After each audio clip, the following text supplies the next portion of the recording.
Hello दोस्तों, true Kamboj education पर आपका बहुत बहुत स्वागत है। दोस्तों, जैसे आपको पता ही है, लास्ट हम 2 चैप्टर कर चुके हैं सिंधु घाटी सभ्यता, और आज हमारा ये सिंधु घाटी सभ्यता का तीसरा चैप्टर है।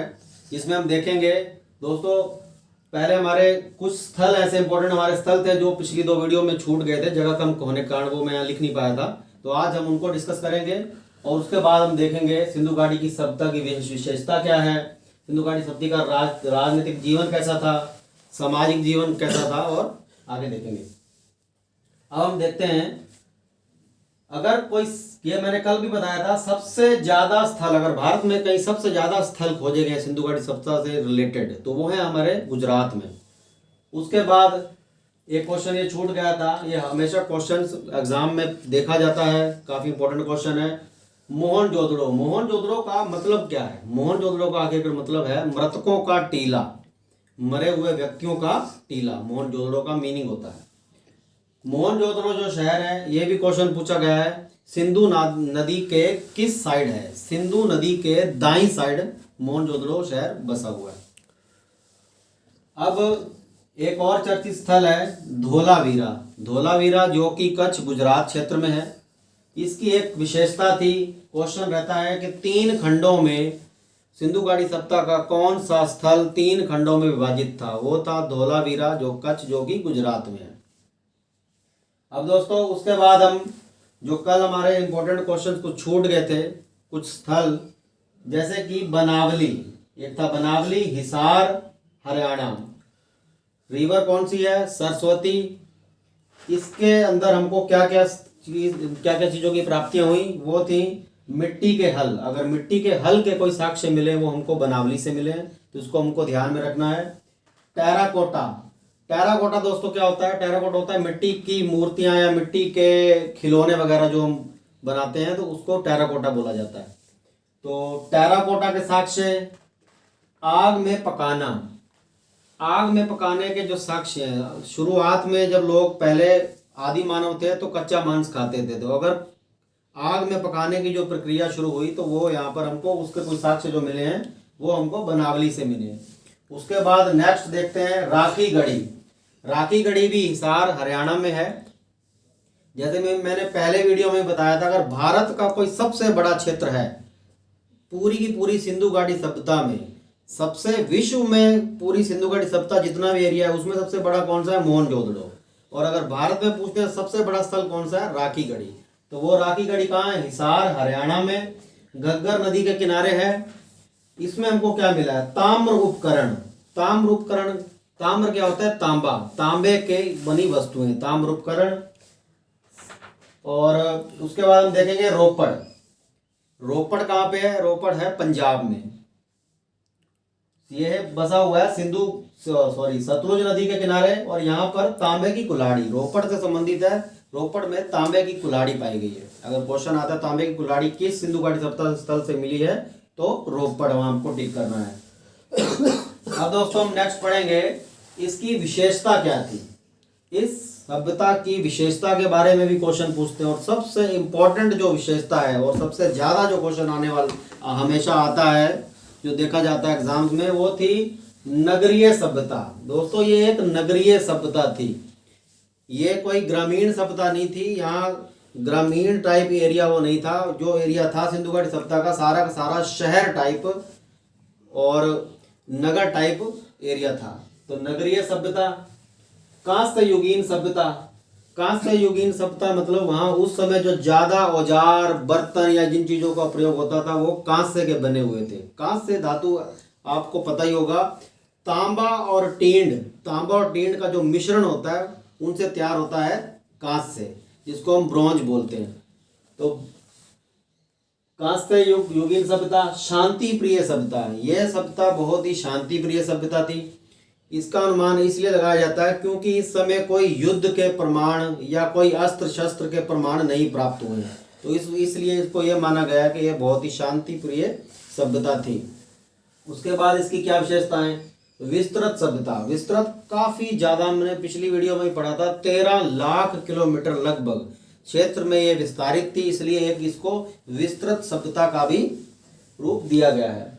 व्यापार प्रधान। दोस्तों, ये क्योंकि ये नगरीय सभ्यता थी, उसके बाद व्यापार प्रधान। यहाँ पर उस समय का जो मेन मुख्य पेशा था, लोगों का मुख्य पेशा था, लोग कृषि पर उतना डिपेंड नहीं थे, लोग इसमें ज़्यादा व्यापारी लोग थे। आपने पीछे ऋतिक रोशन की एक मूवी भी आई थी मोहनजोदड़ो, तो मोहनजोदड़ो में भी आपने उस मूवी में अगर किसी ने देखा होगा तो उसमें ज़्यादातर आप देख रहे होंगे वहाँ व्यापारी वगैरह और इन सब चीज़ों का तोलमोल होता था। तो ये व्यापार प्रधान था, लोग ज़्यादा व्यापारी वर्ग से थे और व्यापार ज़्यादा होता था। नेक्स्ट वीडियो में हम ये भी बताएंगे कि हमारा भारत सिंधु घाटी सभ्यता का व्यापार किन किन क्षेत्र से, ईरान, इराक, अलग अलग किन क्षेत्र से रहा और किन किन चीज़ों का व्यापार, किन किन चीज़ों का निर्यात आयात होता था। अब दोस्तों एक इसकी बहुत ही खास जो विशेषता थी वो था नगर नियोजन। नगर नियोजन भी, ये नगर की जो बनावट थी किस तरीके से थी, इस नगर की बनावट डिपेंड थी ग्रिड पद्धति, ग्रिड सिस्टम होता है एक, तो ग्रिड पद्धति के ऊपर इस पूरी की पूरी बनावट बनी हुई थी। उसमें क्या था, एक होता था उच्च नगर और एक होता था निम्न नगर। उच्च नगर जो था उसमें जितने भी उस समय के अमीर लोग उच्च नगर में रहते थे और जो निम्न नगर था उसमें गरीब लोग रहते थे। तो उच्च नगर को अमीरों से जोड़कर पढ़ सकते हैं और उच्च नगर को पूर्वी नगर भी बोला जाता था, पूर्वी स्थल या पूर्वी नगर, और उनको एक और संज्ञा भी दी जाती है, उनको बोलते थे दुर्ग। उच्च नगर मैं पूर्वी बता रहा था, पश्चिमी। उच्च नगर अमीर लोग, उसको उच्च नगर को हम दुर्ग भी बोलते थे और उनको पश्चिम नगर भी बोला जाता था। और जो निम्न नगर थे, निम्न नगर में गरीब लोग रहते थे, उसको पूर्वी नगर बोला जाता था। तो ये नगर नियोजन ग्रिड पद्धति पर आधारित थी। उसके बाद जो भवनों का निर्माण, उस समय भवनों का निर्माण किन पक्की ईंटों से बने हुए भवन होते थे। ये भी क्वेश्चन पूछा जाता है, सिंधु घाटी सभ्यता में किस प्रकार की ईंटों का प्रयोग हुआ है, तो पक्की ईंटों का प्रयोग हुआ है। तो हम देखेंगे ये सभ्यता अपने आप में काफी विकसित सभ्यता थी। अब इसके बाद जो भी चैप्टर आने वाले हैं जैसे वैदिक सभ्यता, तो हम देखेंगे वैदिक सभ्यता में लोग झोपड़ियों में या वहां पर पक्के मकानों का कोई भी जिक्र नहीं है, जबकि उनसे पहले ये सभ्यता आ चुकी थी और ऐसी सभ्यता थी जहाँ लोग बहुत डेवलप थे, नगर अच्छे डिजाइनिंग तरीके से हुए थे और लोग पक्के मकानों में रहते थे। यहाँ पर पक्की इमारतें थी, भवनों का निर्माण पक्की ईंटों से बना हुआ था। और जो ईंटों का साइज था, दोस्तों मैंने यहाँ पे जो भी क्वेश्चन सिलेक्ट किए हैं, जो भी क्वेश्चन मैंने यहाँ पर लिखे हैं, ये क्वेश्चन मोस्ट इम्पोर्टेंट क्वेश्चन है जो कि अक्सर हर तरीके के एग्जाम में, जैसे रेलवे, एनटीपीसी हो गया, हमारा एसएससी सीजीएल हो गया, और कोई भी राज्य लेवल की जितनी भी जॉब्स होती हैं उनमें ये क्वेश्चन देखने को मिलते हैं अक्सर और हाईलाइटेड क्वेश्चन रहते हैं। मैंने उन्हीं को, सिंधु घाटी सभ्यता से अगर कोई भी क्वेश्चन एग्जाम में आएगा तो वो आपका इन चैप्टर्स में से जरूर आ जाएगा। इनसे बाहर एग्जाम में इनसे क्वेश्चंस आने वाला नहीं है। तो आप इसको अच्छे से, अब मैं एक बात और बताना चाहता हूँ, आप जब भी मेरी वीडियोस को पढ़ें तो एक कॉपी पेन अपने आप साथ में रखें और जो जो इंपॉर्टेंट पॉइंट्स मैंने लिखवाए उनको आप अपने हिसाब से उनको नोट करते जाएं और इसको डे बाय डे अपनी पढ़ाई में तैयारी करते रहें। जो उस समय की ईंटें थी, ये भी क्वेश्चन पूछा गया, ईंटों का अनुपात क्या था, उनके साइज कैसा था। साइज का अनुपात था 4:2:1, 4 लंबी और चौड़ी 2 और ऊंची 1। उस समय के जो घर थे, घरों के दरवाजे सड़क की तरफ खुलते थे। उस समय के घरों को ऐसे व्यवस्थित किया गया था, जो भी दरवाजा खुलता था सामने सड़क होती थी, कोई बैक दरवाजा नहीं था, सामने सड़क की तरफ ही सारे दरवाजे खुलते थे। और सड़कें जो थी, सड़कें बहुत समकोण थी। सड़कों का ये भी क्वेश्चन पूछ लिया था, सड़कें उस प्रकार की किस टाइप की थी, त्रिभुजाकार या और कोई प्रकार की नहीं थी, समकोण थी। उस समय कुएं, नालियां, शौचालय, सामूहिक भवन, ये सब चीजें उस समय प्रचलन में थी। दोस्तों आज आप उस समय देखेंगे तो काफी ज्यादा विकसित सभ्यता थी ये, क्योंकि हर चीज व्यवस्थित, नालियां, शौचालय, आज तक हमारे भारत में आप देखेंगे शौचालय अब तक भी पूरे सब जगह नहीं बन पाए हैं, पर वो ऐसी एक सभ्यता थी कि शौचालय और हर चीज प्रॉपर ढंग से वहां थी। अब उनका राजनीतिक जीवन पर हम आते हैं, उसके बाद हम आते हैं राजनीतिक जीवन। राजनीतिक जीवन उनका कैसा था? राजनीतिक जीवन उनका जनतंत्रात्मक व्यवस्था थी। राजनीतिक जीवन में जनतंत्रात्मक का मतलब होता है दोस्तों जन के द्वारा शासन। एक होता है राजतंत्रात्मक। राजतंत्रात्मक वो होता है जहाँ पे राजा द्वारा शासन होता है, कोई एक राजा होता है और वो ही पूरे एरिया पर शासन करता है। तो उस समय जनता के द्वारा शासन की व्यवस्था थी।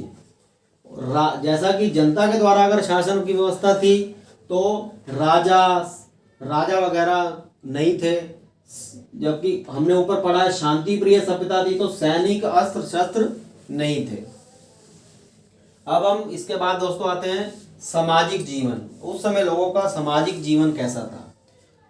उस समय समाज का जो सबसे छोटी इकाई थी वो थी परिवार। समाज की छोटी इकाई अगर इस क्वेश्चन को आता है तो परिवार को हमको टिक करना है।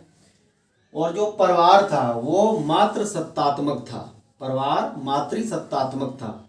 मातृसत्तात्मक का मतलब होता है एक परिवार में अभी जैसे हमारा देखा जाए तो समाज पितृसत्तात्मक है। पितृसत्तात्मक जहाँ पर जो मेन बंदा होता है वो पिता होता है और पिता के अनुसार ही परिवार में सारे रूल्स और रेगुलेशन लगाए जाते हैं। मातृसत्तात्मक का मतलब होता है जहाँ पर मेन अभिभावक माँ होती है।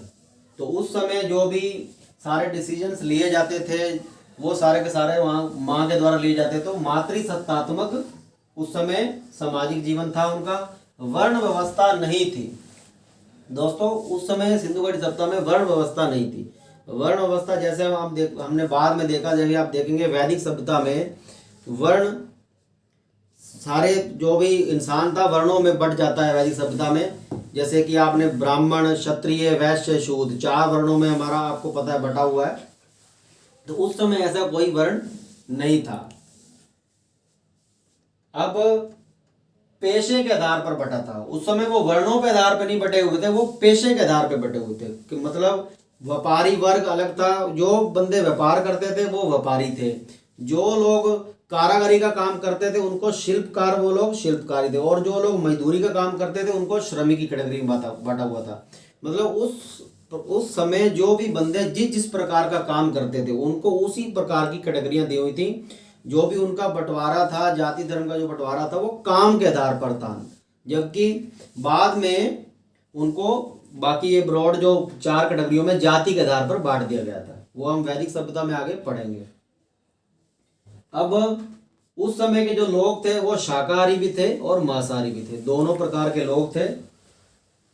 और महिला व पुरुष दोनों ही आभूषण पहनते थे। अगर उस समय अगर कॉस्मेटिक या साज सजावट को हम देखें तो महिलाएं भी आभूषण का श्रृंगार करती थी और और जो जेंट्स थे वो भी आभूषण पहनते थे। अब हम आते हैं मनोरंजन के उस समय क्या क्या साधन थे दोस्तों? मनोरंजन के उस समय साधन थे शिकार। लोग उस समय कोई टीवी, रेडियो वगैरह ये चीज़ सब थी नहीं, तो लोग शिकार करके पशुओं को मारना तीर कमान से, तो शिकार वगैरह से अपना वो मनोरंजन करते थे। पासे खेल कर अपना मनोरंजन करते थे। और पशुओं की लड़ाई, जैसे अब भी आपने देखा होगा स्पेन में बुल फाइटिंग वगैरह काफ़ी प्रचलित है, तो उस समय भी लोग पशुओं की लड़ाई कराकर अपना मनोरंजन करते थे। अब हम दोस्तों आते हैं उनका आखिरकार सिंधु घाटी सभ्यता का धार्मिक जीवन कैसा था। धर्म किस चीज़ की वो पूजा करते थे? तो उस समय मंदिरों का निर्माण नहीं हुआ था, कोई किसी भी मंदिर के साक्ष्य नहीं मिले हैं, तो मंदिर नहीं थे। उस समय लोग जो मोहनजोदड़ो शहर था वहाँ पर लोग मातृ देवी की पूजा करते थे मोहनजोदड़ो में। और जो हड़प्पा स्थल था, हड़प्पा स्थल में लोग उर्वरता की देवी की पूजा करते थे। मोहनजोदड़ो में मातृ देवी, हड़प्पा में उर्वरता की देवी की लोग पूजा करते थे। उस समय का सबसे प्रमुख देवता, दोस्तों ये भी क्वेश्चन कई बार पूछा गया, उस समय का सबसे प्रमुख देवता था जो कि था पशुपतिनाथ। पशुपतिनाथ आपको पता है शिव को बोलते हैं। अब और कुछ और भी पूजाएं वहाँ उस समय प्रचलित थी, जैसा कि नाग पूजा, लिंग योनि की पूजा, वृक्षों की पूजा, पेड़ पौधों की पूजा होती थी, पशुओं की पूजा होती थी जैसे गाय, इनकी पूजा होती थी। और स्वास्तिक चिन्ह बनाकर वो अपना पूजा पाठ किया करते थे। अब इसके बाद दोस्तों ये हम सारा डिस्कस कर चुके हैं, और जो बाकी हमारा आएगा एक छोटी सी वीडियो में बनाऊंगा, क्योंकि इस चार्ट में जगह कम हो जाने के कारण एक वीडियो में सारा कंप्लीट नहीं हो पाता है। 2 से 3 मिनट की वीडियो और आएगी सिंधु घाटी सभ्यता, जो कि लास्ट वीडियो है सिंधु घाटी सभ्यता का आर्थिक जीवन कैसा था, उस वीडियो में बताऊंगा मैं उनका आर्थिक जीवन कैसा था। और दोस्तों लास्ट में एक बात और, सिंधु घाटी सभ्यता का पतन कैसे हुआ, सिंधु घाटी सभ्यता का पतन कैसे हुआ, सिंधु घाटी सभ्यता कैसे खत्म होगी परमानेंट। तो इसके लिए अलग अलग वैज्ञानिकों ने अलग अलग तर्क दिए, और जो सबसे मेन तर्क है, जो सबसे ज़्यादा जिसको लोग मानते हैं, वो था बाढ़ आने की वजह से सिंधु घाटी सभ्यता का पतन हो गया। जैसा कि आपने उस मूवी में भी देखा, तो उसमें मूवी में शायद बाढ़ के कारण ही सभ्यता वो डूब गई थी। तो ये जो बाढ़ का था, ये बताया था जॉन मार्शल ने बताया कि सिंधु घाटी सभ्यता बाढ़ के कारण डूब गई। और कुछ चाइल्ड और व्हीलर दो अंग्रेज थे, इन्होंने बताया कि इस सभ्यता का जो खत्म हुई, इस सभ्यता का जो पतन था, इसका कारण था विदेशी आक्रमण के कारण ये सभ्यता पूरी विलुप्त हो गई। तो आज के वीडियो को देखने के लिए आपका बहुत बहुत धन्यवाद।